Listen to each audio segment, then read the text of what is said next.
Selamat pagi. Ketemu dengan saya lagi di materi perkuliahan Inspeksi Las dengan topik masih tetap di pengujian tanpa merusak. Namun di minggu 12 ini saya akan menjelaskan mengenai pengujian eddy current atau eddy current testing. Di minggu lalu sudah saya jelaskan mengenai pengujian radiografi. Nah, sekarang saya lanjutkan dengan metode pengujian tanpa merusak yang terakhir, yaitu eddy current testing. Nah, di dalam menjelaskan metode pengujian eddy current ini, saya membagi penjelasan menjadi 6 bagian. Nah, sekarang adalah bagian pertama, yaitu umum, pendahuluan. Jadi, pengujian eddy current adalah salah satu jenis metode pengujian tanpa merusak yang dilakukan berdasarkan pada prinsip-prinsip induksi elektromagnetik. Induksi itu maksudnya adalah memengaruhi, jadi memengaruhi suatu benda. Sedangkan elektromagnet itu adalah magnet yang dihasilkan dari arus listrik. Jadi di sini dikatakan bahwa elektromagnetik itu artinya adalah penggunaan listrik dan magnet, ya. Magnet dan listrik. Nah, apabila arus AC, arus bolak-balik, di pelajaran NDT metode magnetic particle testing, kalian sudah saya kasih tahu mengenai jenis arus listrik ada. Jadi arus listrik ada AC dan ada DC. Nah, arus AC itu adalah arus yang arahnya bolak-balik dari kutub positif ke kutub negatif, terus bolak-balik dan memiliki frekuensi pembalikan tertentu.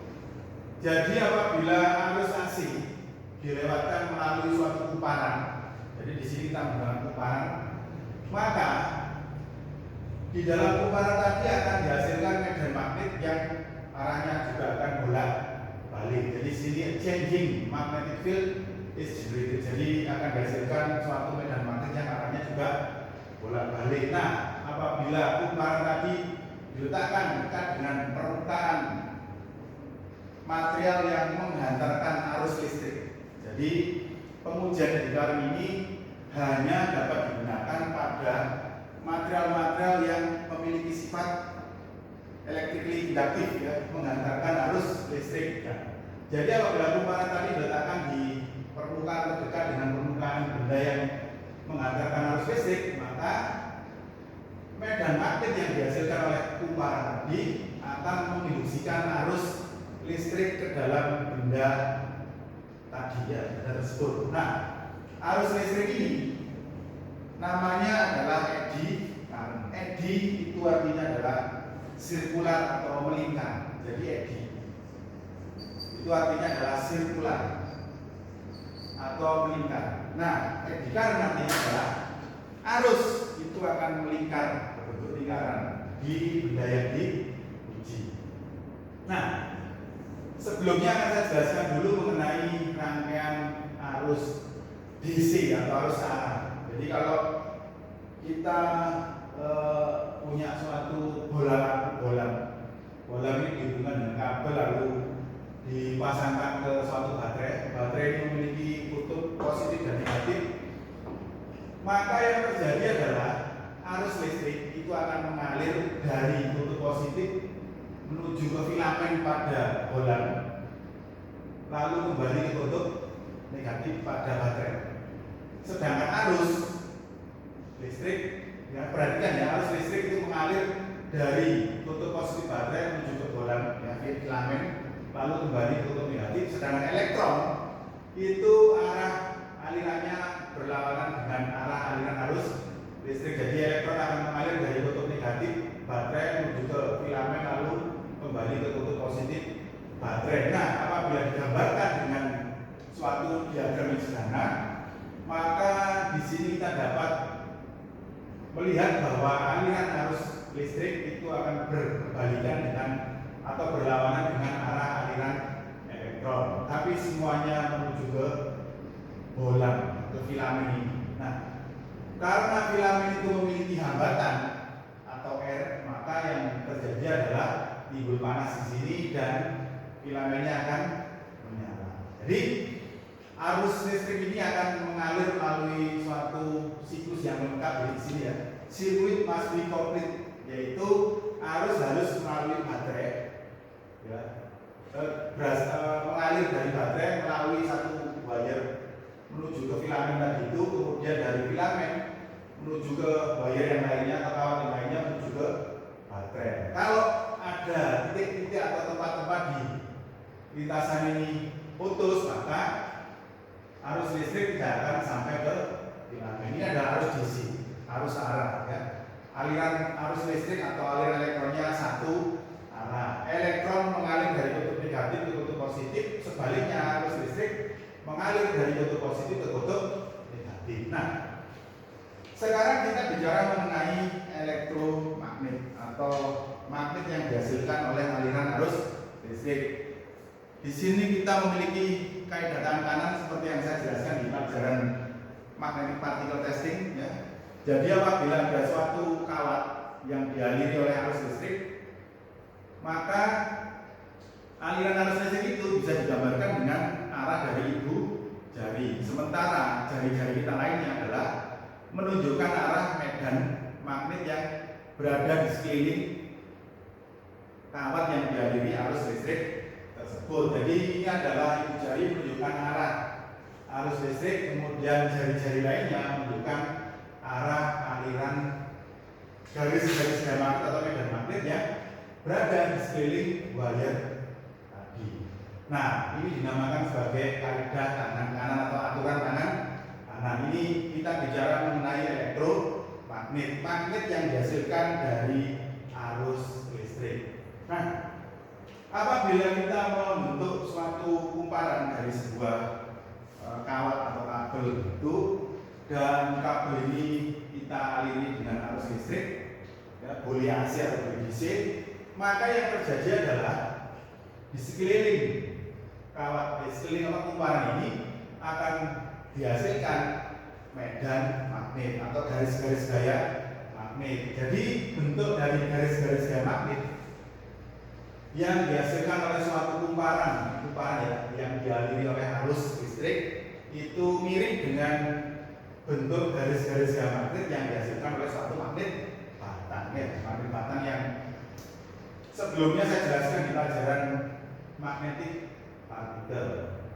Nah, kekuatan dari medan magnet yang dihasilkan oleh elektromagnet ini tergantung dari beberapa hal.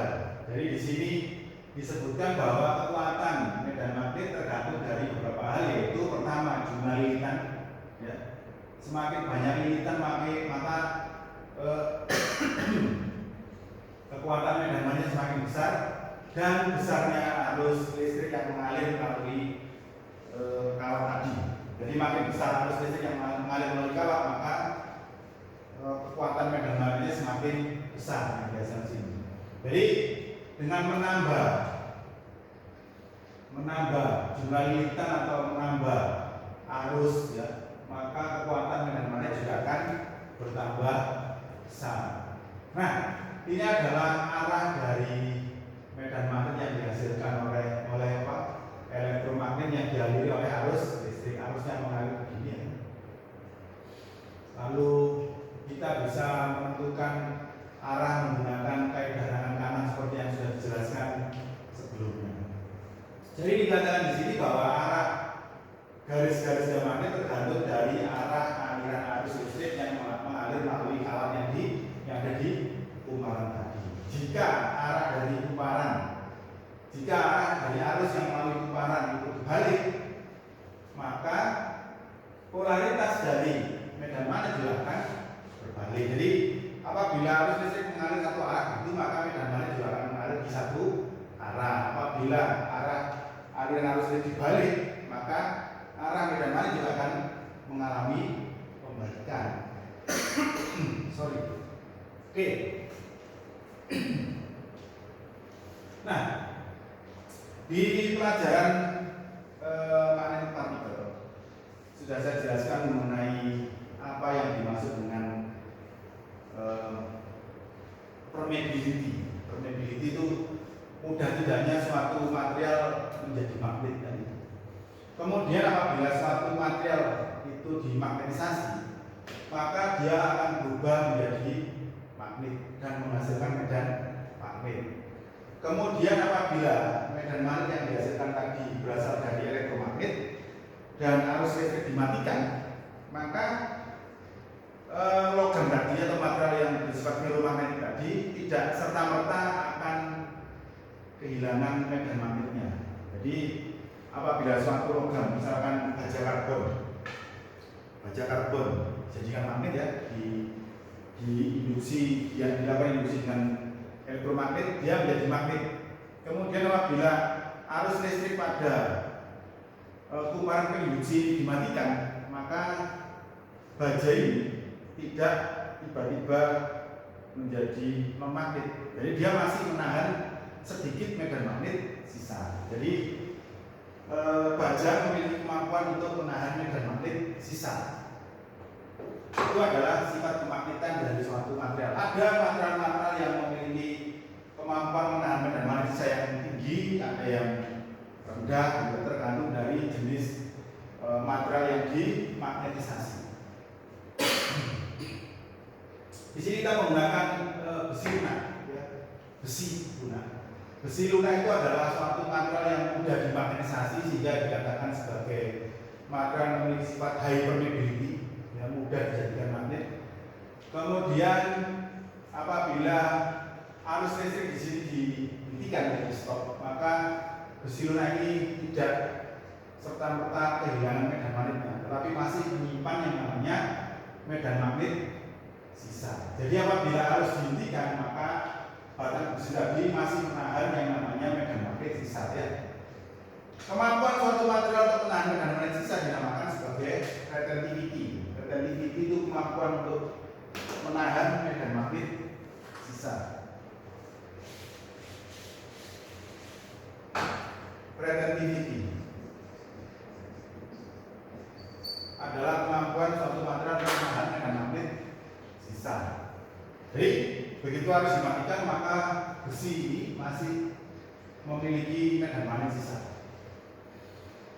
Nah, sekarang saya akan menjelaskan mengenai induksi elektromagnetik. Apabila di sebelah kiri ini saya memiliki suatu kumparan yang disebut sebagai kumparan primer, lalu kumparan ini saya hubungkan dengan baterai. Jadi harusnya harus DC. Kemudian ada switch. Lalu di dekat kumparan primer saya beri atau saya dekatkan yang namanya kumparan sekunder. Lalu untuk mengetahui adanya arus yang dihasilkan di kumparan sekunder, maka saya hubungkan dengan suatu ampere meter. Nah, jadi begini, apabila switch ini di-on-kan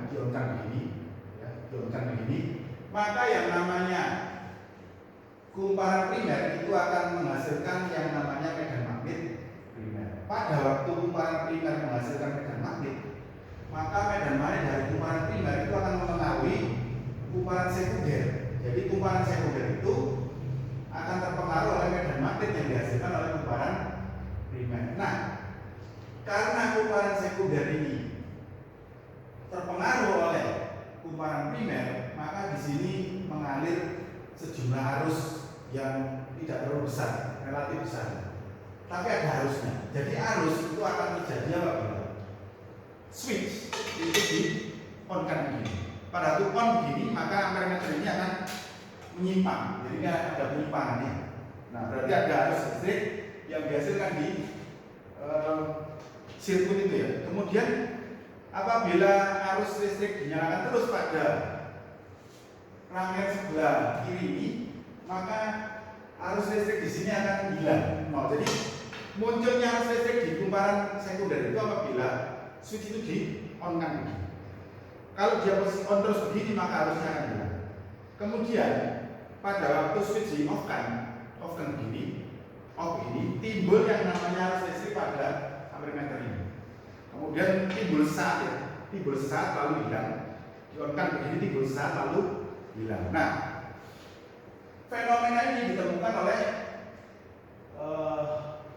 Michael Faraday, dia di Inggris tahun 1832. Jadi dia pada waktu itu mengadakan percobaan mengenai induksi elektromagnetik ya. Dia menemukan bahwa apabila aliran listrik di rangkaian sebelah kiri itu di-on-kan, pada saat on, maka ampermeter di sebelah kanan ini akan menghasilkan atau menunjukkan adanya arus listrik. Kemudian mati lagi. Kalau ini tetap on, ya, ada arus listrik on ya, mati. Ampermeternya tidak menunjukkan arus listrik. Pada waktu di off kan begini, ampermeter menunjukkan adanya arus listrik ya.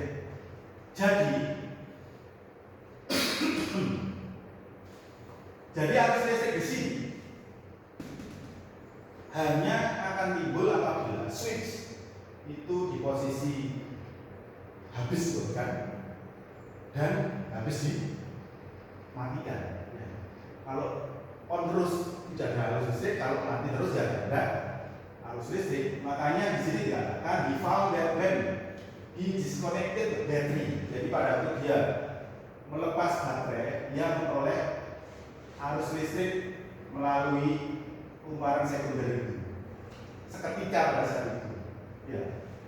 Tapi yang perlu diperhatikan yang penting adalah arus listrik yang dihasilkan di sini itu arahnya adalah berlawanan dengan arus listrik yang dihasilkan di kumparan primer. Yaitu yang paling penting. Jadi yang bisa kalian catat adalah arus listrik itu yang di ampermeter ini ya, dihasilkan apabila switch pada posisi on begini dan switch pada posisi off begini. Oke, kemudian yang poin kedua, arus yang dihasilkan di sini itu jelas lebih kecil daripada arus yang di sini ya, dan arahnya berlawanan dengan arus yang ada di kumparan primer, ya, in the opposite direction. Nah, sekarang kalian sudah saya kasih tahu mengenai bagaimana arus listrik itu dihasilkan apabila ada perubahan medan magnet. Ya, jadi dari percobaan Faraday tadi, ya, kita bisa mengetahui bahwa arus listrik itu akan muncul di sini bukan karena di sini ada medan magnet, tetapi ada perubahan medan magnet ya, perubahan medan magnet. Jadi perubahan medan magnet itu yang menimbulkan arus listrik di kumparan sekunder. Arus listrik pada kumparan sekunder itu lebih kecil besarnya dan arahnya berlawanan dengan arus listrik yang dihasilkan di kumparan primer. Nah, oleh karena itu ya, percobaan lain dilakukan seperti ini. Jadi kita bikin suatu kumparan ya, kemudian kumparan dihubungkan dengan suatu ampermeter, lalu di dalam kumparan tadi kita gunakan magnet batang ya, magnet batang. Jadi apabila magnet batang ya, kita gerakan masuk ke dalam suatu kumparan, akibat adanya perubahan medan magnet yang dihasilkan oleh magnet batang ini, maka kumparan akan menghasilkan arus listrik yang ditunjukkan dengan penyimpangan dari ampermeter ini. Begitu juga pada waktu kumparan atau magnet batang dijauhkan dari kumparan, karena adanya perubahan medan magnet, maka timbul arus listrik. Jadi yang menimbulkan arus listrik di sini adalah perubahan medan magnet, bukan medan magnetnya ya, perubahannya yang menimbulkannya. Jadi tidak ngurus apakah kumparannya itu dimasukkan atau dikeluarkan dari tidak ngurus apakah medan magnet dimasukkan atau dikeluarkan dari kumparan. Yang jelas pada waktu magnet ini masuk dalam kumparan, maka akan timbul perubahan medan magnet yang menimbulkan arus listrik di sini. Pada waktu magnet dikeluarkan dari kumparan, timbul perubahan medan magnet yang diperlihatkan di ampermeter ya. Nah, inilah yang dinamakan sebagai induksi arus listrik ke dalam suatu kumparan. Ya, jadi induksi tadi terjadi akibat gerakan relatif antara kumparan dan medan magnet ya. Jadi Yang menimbulkan arus listrik adalah perubahan medan magnetnya, bukan medan magnet. Nah, sekarang kita lebih jauh lagi, kita bicara mengenai suatu kumparan yang digulung lalu seperti ini ya, lalu diputar di suatu magnet yang memiliki kutub utara dan selatan seperti ini. Nah, antara kutub utara dan selatan tentunya ada garis-garis gaya magnetik, garis-garis gaya magnet. Jadi di dalam suatu magnet batang, kalau saya punya suatu magnet batang begini, ya, ini adalah kutub selatan dan ini kutub utara begini. Maka yang namanya garis-garis gaya magnet di dalam magnet batang ini by convention, ya, sesuai dengan perjanjian arahnya adalah dari kutub selatan ke kutub utara. Di dalam magnet, di luar magnet, garis-garis gaya magnet arahnya dari kutub utara ke kutub selatan.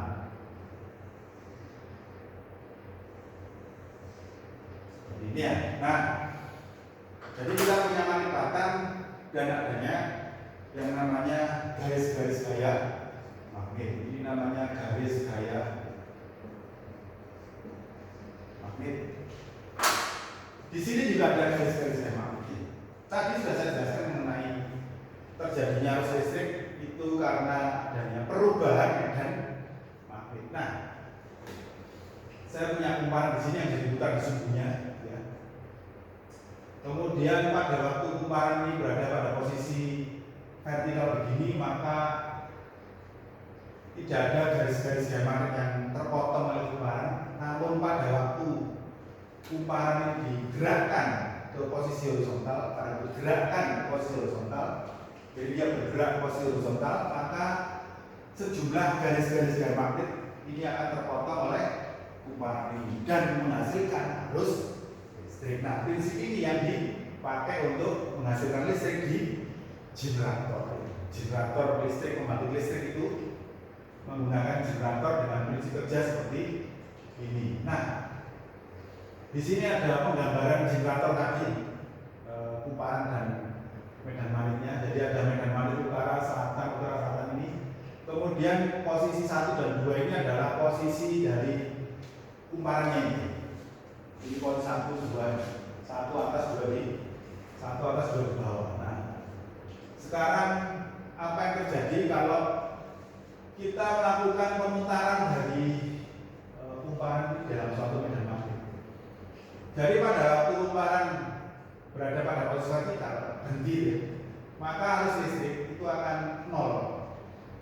Pada waktu posisi atas ini nomor 1 ini bergerak ke posisi horizontal ke sebelah kiri, maka timbul pemotongan garis-garis gaya magnet oleh kumparan dalam jumlah yang besar, sehingga timbullah arus yang puncak di sini, yang paling puncak berada di posisi puncak. Kemudian pada saat posisi nomor 2 ini, berada di atas, yang diputar lagi, maka yang terjadi adalah arus menjadi 0. Lalu pada waktu posisi nomor 2 turun ke horizontal, terjadilah arus maksimum tapi pada posisi yang berlawanan, posisi minimum paling bawah sendiri, dan seterusnya, sehingga ini membentuk suatu kurva sinusoidal arus bolak-balik. Jadi penjelasannya dapat dibaca di sini. Pada waktu kumparan itu memotong sejumlah besar garis-garis gaya magnet, maka akan dihasilkan arus listrik dalam jumlah yang banyak. Tetapi kalau kumparan tadi bergerak tanpa memotong garis-garis gaya magnet atau memotong tapi sedikit, maka dihasilkan arus listrik dalam jumlah yang kecil. Jadi arus listrik, sekali lagi, hanya akan dihasilkan apabila ada perubahan medan magnet. Nah, ini yang dipakai untuk menghasilkan listrik arus bolak-balik atau arus AC. Nah, sekarang kita mengganti yang gambar tadi. Ini ya, rangkaian yang pakai baterai tadi. Nah ini ya, baterainya sekarang diganti dengan sumber arus bolak-balik. Daripada kita bolak-balik mematikan menyalakan switch seperti yang digambar ini ya, switch ini, karena switch pada posisi on gini ada arus listrik, off gini ada arus listrik. Nah, daripada kita mematikan menyalakan gini bolak-balik, maka sumber arus listriknya diganti menjadi arus AC seperti gambar ini. Nah, sekarang kita punya suatu gambar atau rangkaian yang terdiri dari sumber arus AC, kemudian ada kumparan primer dan ada kumparan sekunder. Lalu di sini ada ampere meter. Nah,